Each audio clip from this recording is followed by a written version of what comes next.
Maaf. Mbak Desa ini dalam rangka apa sih? Ya, saya senang sekali ya hari ini bisa hadir di Solo dalam acara menghadiri sentra vaksinasi yang sudah diselenggarakan oleh Keraton dan juga Kementerian Kesehatan yang luar biasa. Ini adalah vaksinasi dosis kedua dan saya sangat mendukung, support ini sebagai salah satu bentuk apresiasi saya kepada pihak keraton yang sudah mau membantu program pemerintah, membantu menyehatkan masyarakat Solo dan sekitarnya dan mensukseskan program vaksinasi nasional. Dan terima kasih banyak atas semua dukungannya, teman-teman media, masyarakat juga yang sudah berpartisipasi dan terus aktif mendukung program yang baik ini.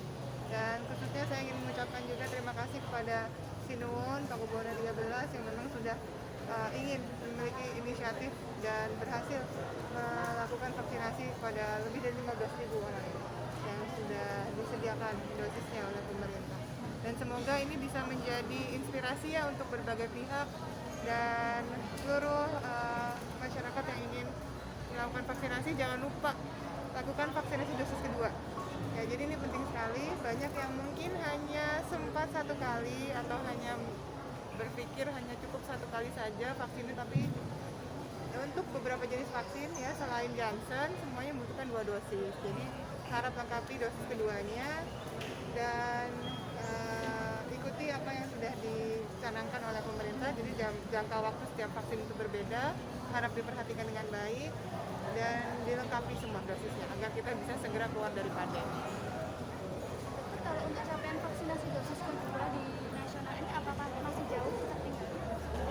Ya tentu kita harus memperhatikan ya karena banyak vaksin yang tersedia ini sebenarnya adalah vaksin AstraZeneca.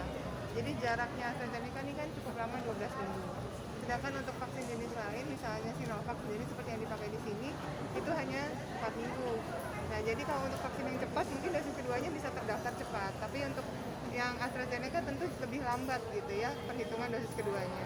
Tapi kalau dilihat perhitungannya kurang lebih beriringan kok dengan dosis pertamanya. Cuma ya ada beberapa kendala, beberapa persen yang memang tertunda dan mungkin belum sempat, mungkin juga lupa gitu ya. Nah ini yang berusaha kita tingkatkan lagi awareness-nya, jangan lupa dosis kedua harus dilengkapi juga. Capaiannya berapa persen, Dok? Per hari ini Wak, saya kemarin belum update kebetulan. Ntar saya update dulu ya, saya juga lupa capaiannya berapa. Kemarin jam 6 sore soalnya udah keluar lagi yang baru. Coba nanti kita lihat. Dok, kemarin Kemenkes sudah menyatakan untuk antisipasi gelombang ketiga. Jadi nanti dari Satgas Nasional sendiri antisipasinya seperti apa? Sebenarnya banyak yang sudah dicanangkan ya peraturan-peraturan dan juga peningkatan kewaspadaan mengenai protokol kesehatan yang ada. Jadi dengan adanya jumlah kasus yang makin melandai, kemudian penularan infeksi yang menurun, banyak masyarakat yang kemudian lebih menganggap sepele, menganggap abai gitu. Nah ini yang membuat pemerintah akhirnya membuat peraturan-peraturan seperti yang berhubungan dengan kedatangan saya ini kan penerbangan nih ya. Salah satunya adalah di PCR. Jadi PCR ini dicanangkan karena mobilitas masyarakat yang makin tinggi, sedangkan memang penegakan standar atau gold standar diagnosis dari WHO sendiri adalah pemeriksaannya PCR. Arti PCR adalah gold standard. Jadi tentu yang harus digunakan di situasi saat ini sebenarnya adalah PCR. Jadi untuk penerbangan, makanya persyaratannya per 24 Oktober ini adalah PCR untuk semua pelaku penerbangan Jawa Bali. Itu yang mengantisipasi karena makin banyaknya mobilitas, apalagi menjelang akhir tahun, ada libur Natal Tahun Baru. Salah satu caranya untuk mengantisipasi adalah itu. Karantina 5 hari nggak? Betul, karantina 5 hari karena disesuaikan juga dengan perhitungan masa inkubasi. Masa inkubasinya kan kalau 5 hari dari kedatangan sudah dilakukan PCR, hari ke-4 dilakukan PCR, maka sudah bisa kurang lebih menggambarkan kondisi kesehatan. Jadi dirasa 5 hari itu cukup. Nanti tempat karantina sendiri ada tempat karantina terpusat atau enggak di daerah-daerah yang jadi sasaran? Karantina itu dari kedatangan ya.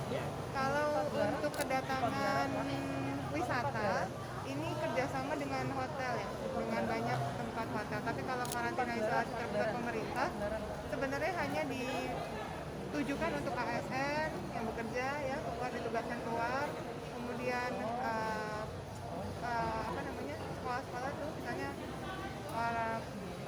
ataupun orang yang sekolah di luar negeri dan harus kembali ke rumah gitu. Atau orang yang memang kemudian dilanjutkan pemeriksaannya ke isolasi gitu. Pemerintah daerah juga menyediakan tempat isolasi tempat karantina nggak? Masih mengingat Kalau sudah dilakukan pembukaan dari luar negeri, daerah-daerahnya sudah dulu. Tapi kalau belum, mereka baru beberapa ya bandara yang dibuka, belum diatur di tempat lainnya. Tapi kalau di bandara-bandara yang dibuka sudah. Bandara dan pelabuhan yang sudah dibuka untuk internasional. Kalau vaksin 12 tahun ke bawah nggak kabarnya ini kan banyak klaster PTM muncul di Solo juga. Oke, kalau untuk vaksin di bawah 12 tahun memang di beberapa negara sudah tersedia. Tetapi di Indonesia sendiri karena WHO juga belum memutuskan untuk membolehkan gitu ya. Maka kita mengikuti anjuran dan aturan yang tersedia dari sana, mengikuti aturan dari sana. Jadi kalau untuk vaksin di bawah 12 tahun kita masih menunggu adanya subjek penelitian yang memang memadai. Jadi kalau dari Badan POM sendiri mereka pengennya sesuai dengan standar yang mereka memang sudah canangkan selama ini. Jadi yang penting kan soalnya keamanan dan juga efektivitasnya. Ya kalau dua itu sebenarnya yang utama terpenuhi, maka mungkin bisa mulai dicanangkan. Tetapi karena sejauh ini belum ada nih clinical trial yang memang sudah bisa mencukupi itu, datanya sesuai requirements Badan POM sendiri, maka belum tersedia.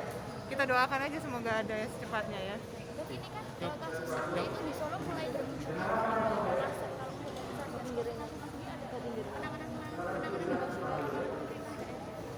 Oh ya pasti harus menggencarkan 3T ya. Jadi treatment kepada anaknya sendiri dan tracing kepada lingkungan sekitar anak. Dan prokes juga harus diperketat kembali. Ingat bahwa kita masih di tengah pandemi. Jadi yang namanya protokol kesehatan adalah yang utama.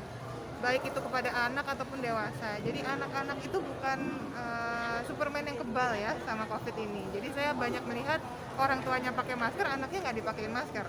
Ya, padahal protokol kesehatan basic adalah itu. Jadi yang harus protokol kesehatan pada anak itu harus mulai dibiasakan, apalagi kalau sudah mau melakukan sekolah tatap muka, meskipun secara terbatas sampai sekarang. Tapi ya sudah harus itu dulu, protokol 3M-nya ini harus dibiasakan dulu. Orang di sekitar anak itu harus divaksinasi, karena meskipun anaknya belum bisa divaksin, tapi anak ini bisa mendapatkan perlindungan dari orang-orang yang ada di sekitarnya. Itu yang namanya herd immunity, kekebalan kelompok. Jadi ketika anak itu terlindungi oleh orang-orang di sekitarnya, maka kalaupun sampai anak itu terinfeksi, biasanya virus itu contain, dia tetap di anak itu, dia tidak menyebar ke lingkungan sekitarnya. Gitu. Jadi tidak menambahkan jumlah kasus baru juga. Jadi yang harus diperhatikan ini. Satu lagi terkait kasus Rachel Fenya yang kabur itu gimana mungkin tanggapan dari Saya tuh nggak pernah bicara gosip. Iya maksudnya Jadi untuk saya masyarakat ikutin lain aja, gitu. jadi bukan per orang ya. Saya kasih himbauan aja kepada semua bahwa semua masyarakat Indonesia punya aturan yang sama.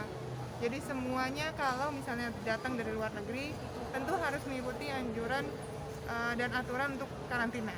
Nah, karantinanya seperti apa, selama apa, di mana dan bagaimana itu juga sudah ada sesuai dengan alurnya. Dan itu sebaiknya diikuti.